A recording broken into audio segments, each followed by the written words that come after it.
For the first time after months of rumors, Belize Telemedia Limited has publicly confirmed what industry insiders have long suspected. The state-owned telecommunications company is exploring the acquisition of Speednet and other cable operators.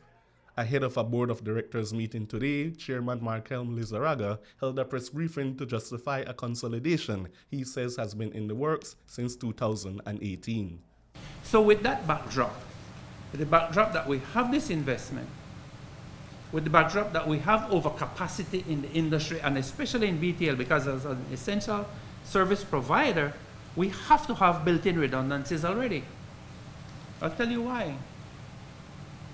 Because we provide the backbone for data for the whole country. We provide data through our pipes to everybody in the country. You want me to repeat that?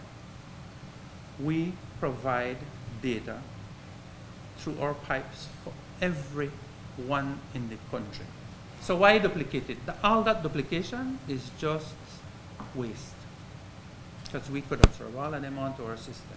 We have duplicated billing system that costs millions of dollars because we have duplicated software, we have duplicated everything in the industry that consumers ultimately pay for.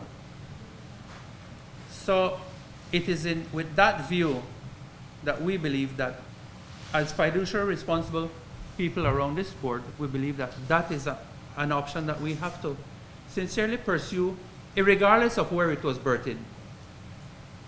It becomes still a very attractive option for us.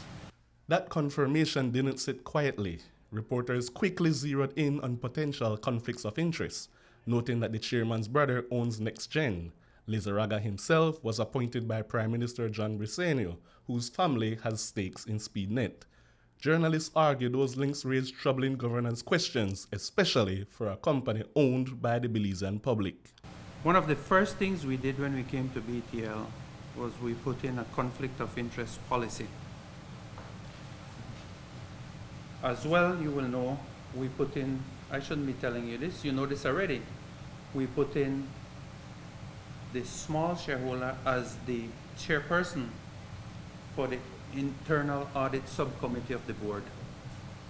That chairperson reports directly to the board, not to the CEO or not to the chairman as was once the practice. We're looking at a potential opportunity that we believe is in the best interest of everyone.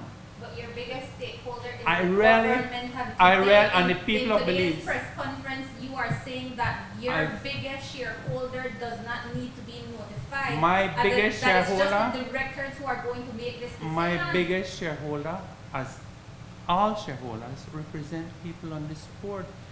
When you send people to the board, those board members, their first responsibility is to the company. It's very clear. When you sit here around this table, your first responsibility is to this company. That's your fiduciary responsibility. I thank you very much. I thank you very much. Of the company, just yes, no. What's that? Does the acquisition include the debt of these companies, these four companies? I'm not going to discuss the details of any transaction that has not been agreed to. Is it as proposed, including the debt? I'm not going to comment. No, you could take it. I'm sure you will take it over. You want to take it. Thank you so much. Thank you. Thank you. Should they be concerned about their jobs? Questions didn't stop there. Reporters also pressed the chairman on whether independent valuations were conducted and who is actually determining the deal's value and fairness. We've engaged an external auditing firm with a lot of experience in the LATAM area. He was saying they just did a telephone thing for about 50 billion or 5 billion? Huh? How much money? 5 billion. 5 billion. If so, you can share the name of that. Yes, they can do that. So we've sought external advice. Now all of this information has been compiled, and over the last week we've been meeting individually and in groups, exposing, because there's a lot of material, exposing directors to these proposals, this potential opportunity. And that process is continuing and it will continue today. Another major issue, the lack of public consultation. Despite being majority owned by the government of Belize, BTL has moved forward without consultation with consumers, civil society, or investors. A lack of engagement, critics say, could pave the way for reduced competition, higher prices, and an effective monopoly of the telecom industry. In your opening remark, you mentioned multiple times that this is about giving the Belizean people, the owners of the company, a return on their investment that they deserve. Do you believe that monopoly is something the Belizean people want and deserve? And will BTL come into a formal public consultation process before any acquisition is made? Again, two things. This is a private company, so the decisions that we make here not necessarily need public consultations, but we will have public disclosures. BTL insists the talks are still exploratory, but today's announcement suggests the process is alive and advancing, now firmly under the public microscope.